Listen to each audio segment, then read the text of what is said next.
था बहुत सुंदर। तो मैं इसी से कुछ 2-3 टॉपिक पर बात करूँगी पूरा ना पढ़ करके। इसमें सबसे पहले एक लाइन दी हुई है, कृष्ण मंत्र का जब व्यक्ति को कृष्ण के प्रति पूरी तरह से समर्पण शरणागत करने में मदद करता है। तो आज हमारा जो पूरा टॉपिक होगा वो शरणागति के बेस पर होगा। इसमें 2 भगवद गीता के श्लोक आपको दिए हुए हैं, जिसमें भगवान कहते हैं कि सर्वधर्मान परित्याज्य मामेकम शरणं व्रज। श्रीमद् भगवद गीता का 18 चैप्टर का 66 नंबर श्लोक है। भगवान कह रहे हैं कि सब कुछ छोड़ करके, सारे धर्म जितने भी धर्म बताए गए हैं उन सब धर्मों को छोड़कर सिर्फ मेरी शरण में आ जाओ, डरो मत, मैं आपकी रक्षा करूँगा। तो यहाँ शरणागति के लिए कहा गया कि हमें समर्पण करना है, और हम वो ही करना भूल जाते हैं, बाकी सब कर रहे होते हैं। सेकंड इसमें दिया हुआ है, ना माम दुष्कृतेनो मूढ़ा प्रपद्यन्ते नराधमा। श्रीमद् भगवद गीता का चैप्टर 7 का 15 नंबर श्लोक है। इसमें भी भगवान कह रहे हैं कि 4 लोग मेरी शरणागति नहीं ले पाते हैं, जो भगवान की शरण में नहीं जाते हैं। वो 4 लोग कौन है? तो इसमें कहा गया है, एक जो मूर्ख है, दूसरा जो अधम व्यक्ति है, बिल्कुल मनुष्यों में उसकी स्थिति बिल्कुल निम्न स्तर पर है, तीसरा जिसका ज्ञान माया ने हर लिया है, और चौथा जो आसुरी की नास्तिक प्रकृति को धारण करने वाला है, यानी असुर में भी नास्तिक प्रकृति का, भगवान को बिल्कुल नहीं मानता। तो ये दोनों ही श्लोक इसमें शरणागति को लेकर है। पहला ये कि हमें शरणागत होना है, और दूसरा जिसमें हमें ये समझना है कि कौन नहीं आता, तो क्या हम उस कैटेगरी में आ रहे हैं कि हम शरणागत नहीं हो पा रहे, और अगर हमें शरणागति लेनी है तो उसका क्या लक्षण है, हम कैसे शरणागति ले सकते हैं भगवान की। तो सबसे पहले हम ये समझेंगे कि हरिनाम इतना इम्पोर्टेंट क्यों है, कि हमें हरिनाम के प्रति, और जो आज प्रभु जी ने कहा कि गुरु के प्रति हमारा समर्पण भाव होना चाहिए। तो हरिनाम की महिमा जानेंगे पहले। तो इसमें एक श्लोक है पद्म पुराण का, सत्यम सत्यम पुनम सत्यम भाषितम मम सुव्रत नाम उच्चारण मात्रेण महापापात्मा प्रमुच्यते।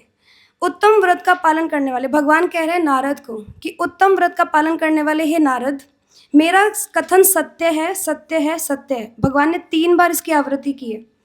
जब हम देखते हैं कोर्ट में जज 3 बार बोलता है ऑर्डर ऑर्डर ऑर्डर, मतलब उस बात को प्रमाणित कर रहे हैं।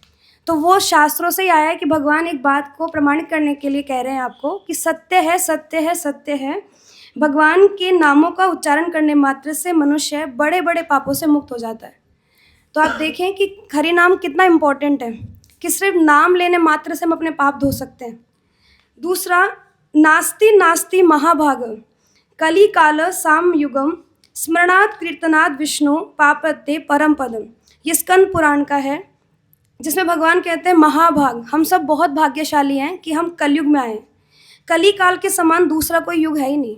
हम देखें 4 युग जो हैं, उसमें सबसे इम्पॉर्टेंट युग भगवान कहते हैं कली काल सबसे महत्वपूर्ण समय है, जिस टाइम पर हम आए। हमें कुछ नहीं करना, सिर्फ साधारण से शब्द हैं, 16 अक्षर 16 शब्दों का एक मंत्र है जिसका नाम हमें उच्चारण करना है, और उसमें भी हम नहीं ले पाते। हम 16 माला भी अपनी ये सोच कर रहे होते हैं कि किसी ने कह दिया इसलिए मात्र हम कर रहे हैं, उसको भी हम पूरे प्रेम भाव से नहीं ले रहे। और सिर्फ ना हमें कोई यज्ञ करना है, ना कोई धार्मिक अनुष्ठान करना है, हमें कुछ नहीं करना, हमें सिर्फ और सिर्फ भगवान का नाम लेना है। और इसमें भगवान कह रहे हैं, इसमें भगवान के स्मरण कीर्तन से मनुष्य परम पद को प्राप्त कर लेता है, हमें कुछ नहीं करना। अभी प्रभु जी ने कहा कि 5 साल का जो ध्रुव महाराज हैं वो कितने अच्छे से भगवान की भक्ति कर रहे हैं, मात्र 6 महीने में भगवान की प्राप्ति कर लेते हैं सिर्फ नाम उच्चारण से। तो हम क्यों नहीं कर पा रहे? इसमें मैं आपको पहले इसकी इम्पोर्टेंस समझाने की कोशिश कर रही हूँ कि ये जिस समय हम आए हैं वो इम्पोर्टेंट है। फिर दूसरा, जो हमें हरे कृष्ण महामंत्र ब्रह्मादव गौड़ीय संप्रदाय से प्रभुपाद की कृपा से मिला है। और तीसरा, ये इम्पोर्टेंट, इतना इम्पोर्टेंट क्यों है? 16 शब्दों का अक्षर, इति षोडशकम नामना कली कल्मष नाशनम नात पर तपोपाय सर्व वेदेषु दृश्यते। ये कली संतरण उपनिषद का एक श्लोक है, जिसमें कहा गया है 16 नाम का मंत्र कलयुग के दुष्प्रभावों को दूर करने के लिए एकमात्र साधन है। यानी अगर कुछ है इस कलयुग में तो सिर्फ हरिनाम, जो 16 शब्दों का है। एंड समस्त वैदिक के साहित्य को छान डालने के बाद भी इस युग के लिए ऐसी धर्म विधि नहीं मिलेगी जो हरे कृष्ण मंत्र के जप जैसी उत्तम हो। यानी जितने सारे वैदिक क्रियाकलाप हम अपने दैनिक दिनचर्या में करते हैं, उन सब को अगर हम मिलाकर के भी करें तो भी हरे कृष्ण मंत्र से उत्तम कुछ नहीं है। बिल्कुल साधारण है, लेकिन इसकी महिमा बहुत अपार है, जिसका कोई अंत नहीं है। हम कितने टाइम पीरियड से हरे कृष्ण महामंत्र की महिमा का गुणगान करते हैं, नामामृत का 10 मिनट 15 मिनट का एक लेक्चर करते हैं। हर बार कुछ नया होता है। जब भी हम पढ़ रहे होते हैं, उस चीज़ के बारे में जान रहे होते हैं, अपने सीनियर वैष्णवों को सुनते हैं, तो लगता है अच्छे हमने सुना ही नहीं था, ये यहाँ भी दिया हुआ है। तो उसकी महिमा अपार है, जिसका कोई अंत नहीं है। तो हमने ये तो समझ लिया कि हरि नाम इतना इम्पोर्टेंट है। अब हमें शरणागत होना है। तो शरणागति में मैंने आपको बताया कि 4 प्रकार के लोग जो भगवान की शरण में नहीं जाते। शरणागति के लक्षण क्या हैं? इससे पहले मैं आपको एक कथा के माध्यम से बताना चाहूँगी। इसमें हरिदास ठाकुर का नाम आया है, जिसको नामाचार्य कहते हैं हम। सबसे उत्तम अधिकारी हैं और हरे कृष्ण महामंत्र डेली 3 लाख नाम लेते हैं। तो इसमें पहले एक वर्णन आ चुका है वेश्या के साथ में, जो हरिदास ठाकुर का एक वृतांत है। बट इसमें हम देखेंगे कि हरिदास ठाकुर यवन संप्रदाय से थे, मतलब मुस्लिम उसमें थे, और हिंदू नाम जब जो हम करते हैं वैसा ही नाम जब वो कर रहे हैं, तो क्योंकि उनके जो आसपास के जो धर्म अनुयायी लोग होते हैं, जो काजी जिनको कहते हैं, तो काजी ने जाकर के उनके वहाँ उस जगह में बादशाह को जाकर शिकायत की कि ये है तो मुस्लिम, लेकिन ये नाम हरे कृष्ण महामंत्र का लेता है। तो ऐसा ना हो कि आने वाले समय में सारे मुस्लिम इसी को देख करके हिंदू में परिवर्तन हो जाए, तो इसको रोक दिया जाना चाहिए। तो शिकायत करते हैं, तो बादशाह को भी लगा कि नहीं, ऐसा सही कह रहा है, हमें ऐसा करना चाहिए, उसको बुलाना चाहिए और बात करनी चाहिए, समझाना चाहिए। बादशाह ने बुलाया हरिदास ठाकुर को और कहा कि तुम ये सब बंद कर दो। और उसके बाद उन्होंने काफ़ी कम समझाने की कोशिश की, बहुत बार उन्होंने अलग अलग तरीके से उनको बताया, प्रचार किया, लेकिन फिर भी हरिदास ठाकुर अपनी बात से अडिग थे। उन्होंने कहा कि नहीं, मैं हरे कृष्ण महामंत्र को नहीं त्याग सकता, चाहे मेरे शरीर का खंड खंड कर दो, यानी आप शरीर मेरे पूरे हिस्से को कट कर दो, कितने हिस्सों में बांट दो, लेकिन मैं हरे कृष्ण महामंत्र को नहीं छोड़ सकता। इसकी महिमा में ये बता दें कितने कोड़े उनको भरे बाजार में मारे गए, लेकिन फिर भी वो हरे कृष्ण कंटिन्यूसली बोल रहे थे। इसका मतलब वो इतने शरणागत हो चुके थे, उनको पता था कि मुझे कुछ नहीं हो सकता।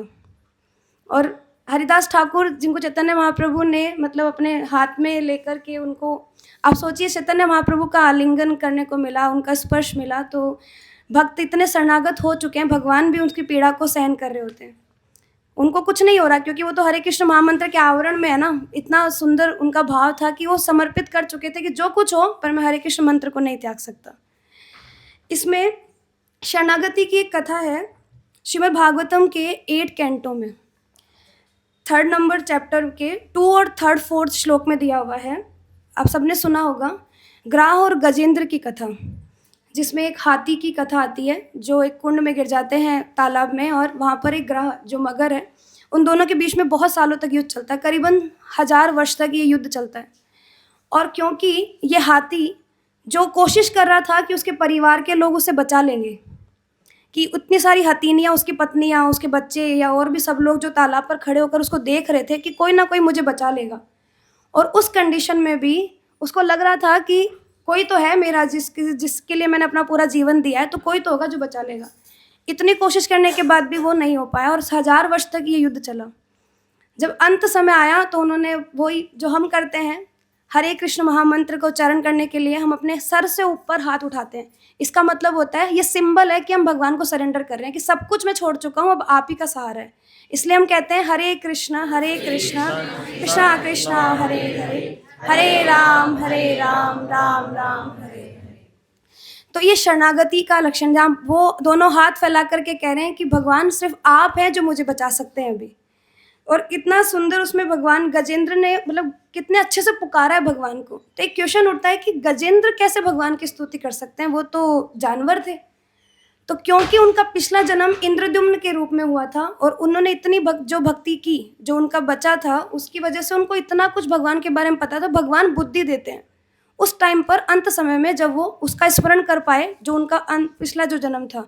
और इंद्रद्युम्न के रूप में जब वो थे, तो जब नेक्स्ट टाइम वो गजेंद्र बने यानी हाथी बने, तो उन्होंने वो स्मरण वो कर पाए और भगवान की स्तुति गान करके वो अपने आप को बचा पाए।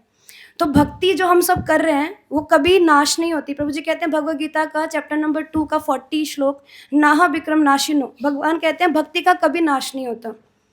हम जितनी भक्ति करते हैं, अगले जन्म में हमारी भक्ति वहीं से शुरू होती है। तो ये शरणागति है। अब शरणागति के लक्षण है कुछ, कि 6 प्रकार की शरणागति का वर्णन दिया हुआ है। सबसे पहले है अनुकूल संकल्प, जिसमें हम अनुकूल का संकल्प करते हैं कि जो हमारी भक्ति को बढ़ाने के जो भी कार्य हैं हम सब वो करें। प्रतिकूलस्य वर्जनम, जहाँ हम जो भी परिस्थितियाँ बन रही हैं प्रतिकूल, उसमें उन सबको हम त्याग दें। जो भी हमें ऐसा लगे असत्संग हो, जैसे कल हम भागवतम में प्रभु जी से मुख से सुन रहे थे कि असत्संग कितना दुष्परिणाम हो सकता है उसका। तो हमें लगता है नॉर्मल है, हम किसी फ्रेंड के साथ बैठे हैं, बातचीत कर रहे हैं, अरे मिलना ही पड़ेगा, बात करनी पड़ेगी, बैठना उठना पड़ेगा, बिजनेस है हमारा या जो कुछ है। तो प्रतिकूल स्थिति में जो कुछ है, जो भक्ति से दूर ले जाए, उन सबको त्यागना, ये शरणागति का लक्षण है। तीसरा है, कृष्ण सभी परिस्थितियों में रक्षा करेंगे, ऐसी बुद्धि होनी चाहिए। जो परिस्थिति आपके सामने आ जाए, हमें किसी देवी देवता को, किसी के पास नहीं भागना। सिर्फ हरे कृष्ण महामंत्र में आपकी इतनी रुचि होनी, जब भी विपदा आए तो आप अपनी माला उठाएं और हरे कृष्ण मंत्र का जाप करें। वो ऐसी स्थिति है जब हम भगवान कृष्ण को कह रहे हैं कि अब तू ही है, जो कुछ है, जैसी परिस्थिति है आप ही निकाले। तो ऐसी बुद्धि हम बना लेंगे तो हम भगवान के प्रति सरेंडर कर पाएंगे। इसमें फोर्थ है, कृष्ण के प्रति पालक का भाव होना चाहिए कि भगवान पालन पोषण कर रहे हैं, हम नहीं है। हम अपने परिवारजनों में देखते हैं कि माँ बाप सोचते हैं कि हम ही सब कुछ हैं, हमने जन्म दिया है, भाग्य विधाता नहीं है हम उसके। तो वही चीज़ हमारे साथ है कि हम जिस संसार में हैं, तो जन्मदाता और भाग्य विधाता हमारा कृष्ण ही है। जो भी सब कुछ हो रहा है वो सब उन्हीं की वजह से हो रहा है। कहते हैं चींटी को दिन भर देता है और हाथी को मन भर, तो भगवान ही पेट भर रहे हैं सबका। चींटी जितना भी वही दे रहे हैं और हाथी मन भर खाता है, तो उसको भी भगवान ही प्रोवाइड कर रहे हैं, हम नहीं कर रहे कुछ भी। तो हमें उतने भाव का सरेंडर होना चाहिए कि भगवान ही पालक है। फिर है अपने आप में दीनता का भाव रखना। हमेशा ये होना चाहिए, अपने आप में दीनता का भाव होना चाहिए कि मैं कुछ नहीं कर रहा हूँ, मैं तो सेवक हूँ भगवान आपका। जीवेर स्वरूप होए कृष्णेर नित्य दास। हमारा एक ही स्वरूप है कि हम कृष्ण के नित्य दास हैं। हमारे अंदर कोई एबिलिटी नहीं है, कोई क्वालिटी नहीं है, कुछ नहीं है, सिर्फ भगवान के प्रति शरणागत होना है। हमारे अंदर कोई एजुकेशन क्वालिफिकेशन या कुछ नहीं है, सिर्फ और सिर्फ भगवान के प्रति शरण। दीन भाव दिखाएंगे तो भगवान आएंगे, कि अपने आप को अधम मूर्ख दिखाएंगे तो ही गुरु शासन कर सकते हैं। तो वैसे ही कृष्ण है, अगर आप अपने आप को ज्ञानी समझ लेंगे या ज्ञान पाने के लिए अगर हम यहाँ आ रहे हैं, तो ज्ञान तो बहुत सारे लोग हैं जिन्होंने ले रखा है, लेकिन वो शरणागत नहीं हुए, इसलिए भगवान की भक्ति नहीं मिली। तो हमें वही करना है। लास्ट है आत्मनिवेदन, समर्पण करना है पूर्ण भाव से। तो ये शरणागति के 6 लक्षण जो हमारे शास्त्रों में वर्णन है, ये बताए गए। प्रभुपाद कहते थे अपने एक लेक्चर में, किसी ने पूछा कि गोलोक धाम जाने का कितना लंबा रास्ता है, डिस्टेंस कितनी है। प्रभुपाद कहते हैं कि सिर्फ इतना रास्ता है कि हम मुख से बोल रहे हैं और कान तक सुन रहे हैं, सिर्फ इतनी दूरी हमें तय करनी है और आप समझेंगे आप गोलोक पहुंच जाएंगे। तो हमें भी यही करना है, जब भी हम हरे कृष्ण मंत्र का जाप करें तो हम जो कुछ कह रहे हैं उसको पूरी श्रद्धा से सुनने की कोशिश, पूरे एकदम तन्मयता के साथ।